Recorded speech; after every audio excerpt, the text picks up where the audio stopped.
You talked about you did 18 deals in 2019. Is that correct? 14.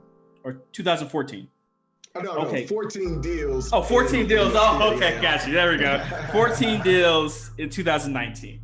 Yes. That is a lot of deals and a lot of businesses, Yeah. right? Yeah. And I want to know how you make sure that you're getting the profitability improvements out of those deals. And then also I want to talk about, I guess, scaling with these micro private equity deals, these micro businesses, right? Because I liken it to, let's say, a big studio, a big movie studio.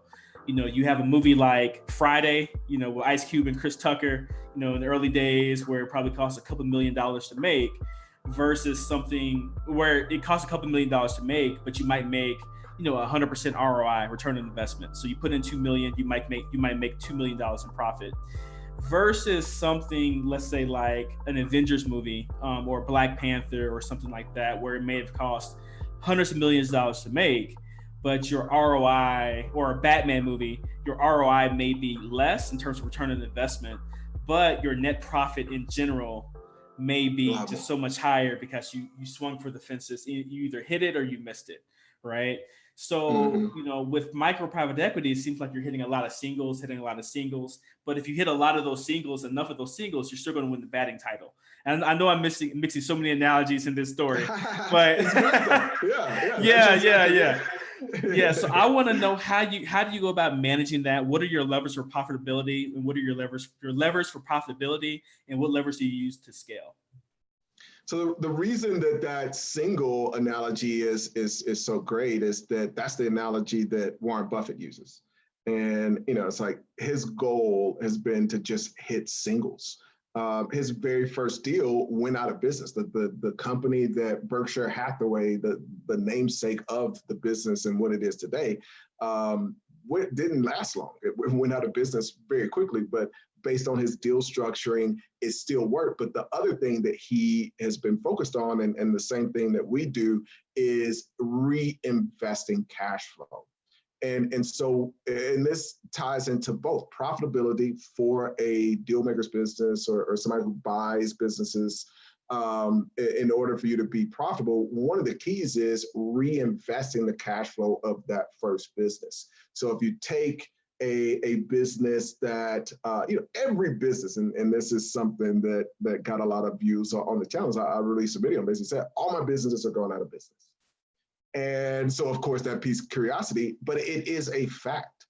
Every business is going out of business. The biggest buggy and whip company back in the 1800s no longer exists. And that was an unfathomable thing. So, the big companies that we see today eventually will be gone. We don't know when, but they're in the process of going out of business. And so from a risk management standpoint, as well as just a profitability standpoint, one of the things that I encourage people to do is to take 50% of the profit. Like, you only buy the business if you're able to take 50% of the profit and put that to the side.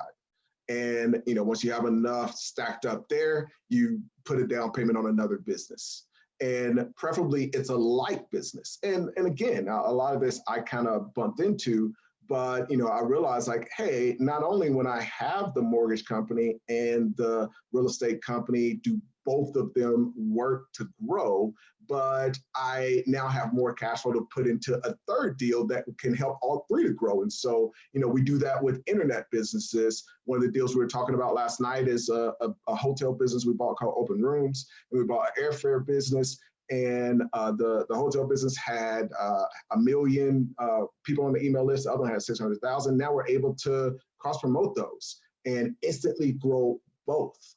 And so not only, it's kind of this twofold thing where you're increasing profitability by buying synergistic businesses that instantly, it's not like, oh, and this is where this is tough for entrepreneurs, because entrepreneurs have a tendency to have a dreamer's mentality and to have something that's really valuable, which is, I can see potential.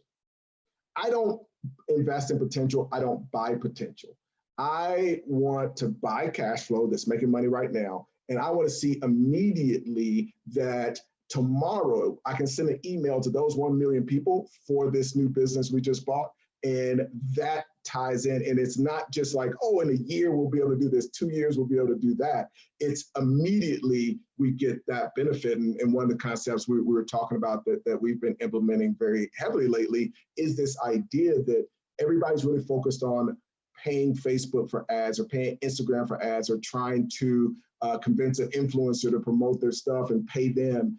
And what we want to do is go and find a business that's making money that has the audience that we want, buy that business, and then get paid to have access to that audience in addition to using our other businesses to grow that business. So that's the profitability aspect. And then the other thing that you're doing is creating this snowball effect that's kind of the financial aspect of this and scalability aspect, where you're investing some of the cash flow and buying more businesses, and it creates a really amazing problem. You know, I was at the Berkshire Hathaway meeting earlier this year, and the thing that kept coming up that was like a very stress written problem was the fact that they have $100 billion and there's nowhere that they can invest it. There's so much money that's coming in, like not just like we got 100 billion, it's like more billions are coming while they're trying to get that reinvested. And if I can give as many of your viewers that problem as possible, that's what I want to create. And a little bit, you know, I'm a miniature version of that problem, which is, you know, it's like I closed 14 deals, but it wasn't just like, oh, I want to buy more business. It's like, okay, you know, this amount is coming in, like I gotta get that put into more deals. Got you.